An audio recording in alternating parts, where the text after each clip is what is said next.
All right, so today we're going to dive into a practice that's all about cutting through the noise of our crazy modern lives to find a little bit of clarity, maybe even some direction. I mean, think about it. Our days they're packed with noise.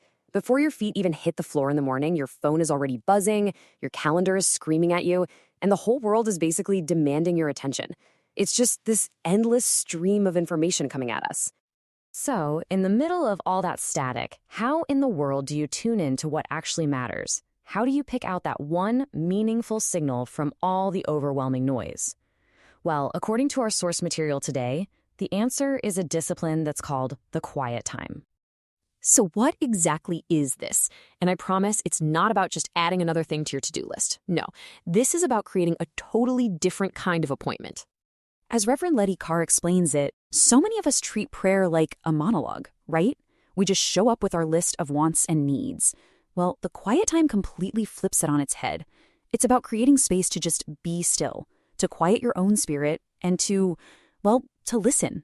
It's a time for receiving, not just for transmitting. And this quote right here, it gets right to the heart of it.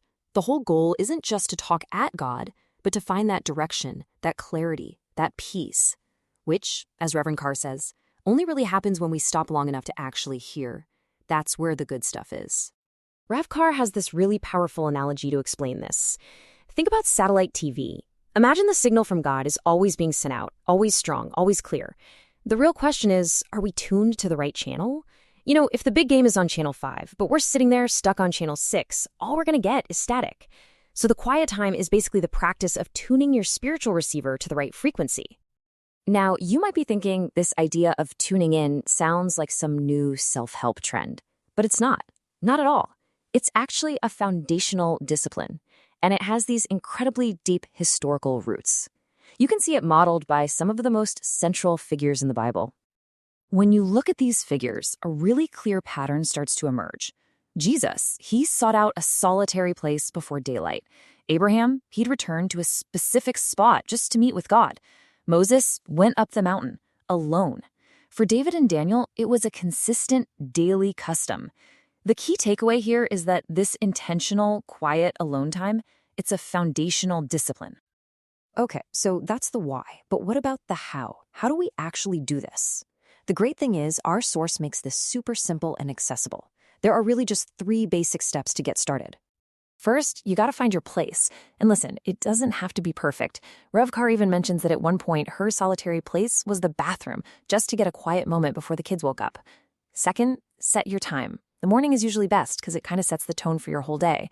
And third, gather your tools, a Bible to meditate on, and a journal and a pen. And that journal is key. It's so you can write down what you're sensing so you don't forget it 2 hours later. So, what's the result of all this? What actually happens when you consistently make space for this practice? Well, something pretty transformative starts to happen in how you perceive guidance. You know, when we're constantly disconnected, God might need a crisis, a scream, basically, to get our attention. But as you spend consistent time just listening, you start to become familiar with his voice. You begin to recognize it even when it's just a quiet nudge, a gentle whisper in your spirit.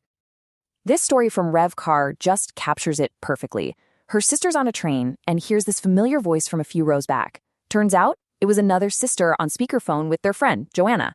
She didn't have to see Joanna. She knew that voice instantly because she was so familiar with it.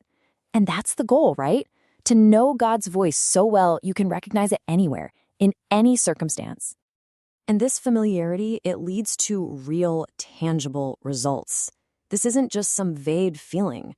We're talking about getting personal guidance on huge life decisions or being prepared for changes before they even happen. It's about finding peace in the middle of total chaos and ultimately learning to know for yourself what God is saying without having to rely on a bunch of outside voices for confirmation. Rev Carr shares this powerful example from her own life. She was a practicing lawyer, and she was on the verge of making partner. I mean, that's the culmination of years and years of hard work. But in her quiet time, she just kept sensing this wasn't her path. Logically, it made 0 sense, but she followed that guidance. And a year later, she was a full-time chaplain at a women's prison. In another story, she describes laying on a gurney during a pregnancy crisis, and the doctors are giving her just terrible news. But right there, in that moment, she heard that quiet voice in her spirit tell her to hold on, because this wasn't the expected end she'd been promised. That whisper became her anchor, and it proves that this practice isn't just for peaceful mornings, it builds a foundation that holds up in the absolute fiercest storms of life. And that really brings us to our final thought. In the constant noise of your own life, with all the alerts and the opinions and the anxieties, what quiet whisper of guidance or peace or direction might you be missing?